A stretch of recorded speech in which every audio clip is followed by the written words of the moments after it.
I live in LA right now. Right now my job is that I'm an extra, like in TV and movies. I just walk in the background behind actors. Great job. Easiest job I've ever had. The one downside is that Hollywood will tell you exactly what you look like, and it does not care about your feelings at all. Like a while ago, I got put in the category of awkward kid on bus, which means that some casting director was like, I need some awkward kids for this bus. Pulled up my photo and was like, got him, there he is. That's the one. Here's how bad things have gotten. Last month, I was picked for my picture out of all the extras to be a kid in a wheelchair. That means they chose me over kids who are actually in wheelchairs. Somebody was just like, this guy's got a disabled face, let's roll with him. I showed up, it was an easy day, I was only in one scene. All I had to do was wheel past the actors and flip them off. That was it. That was pretty fun, and we did that once, and then one of the actors came up to me and was just like, hey, that was really funny, you're great, I'm Michael. I was like, oh, I'm Isaac, nice to meet you. We do another take, a different actor comes up to me and is just like, hey, buddy, you're doing a great job. I was like, wow, what a friendly set. And then I realized what some of you have already realized, which is that they thought I was actually in a wheelchair. And I couldn't get up for the rest of the day. I had to stay in the wheelchair. Because it would have been very awkward if they're like, you're really brave. And I was like, thank you. That would have been terrible for everyone. So it was a nice day. I got to go first in the lunch line. That was cool. And at the end of the day, I just had to be like, it's a miracle! Wow!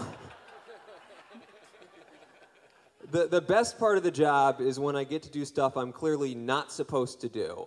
Like last year, I was in this terrible teen movie called Fuck the Prom. It's coming out this year, definitely not in theaters, but somewhere, I guess. Look it up, I don't know. In that movie, they had me as a high school basketball player, which, as we've established, not believable. Someone got fired. They fucked up real bad.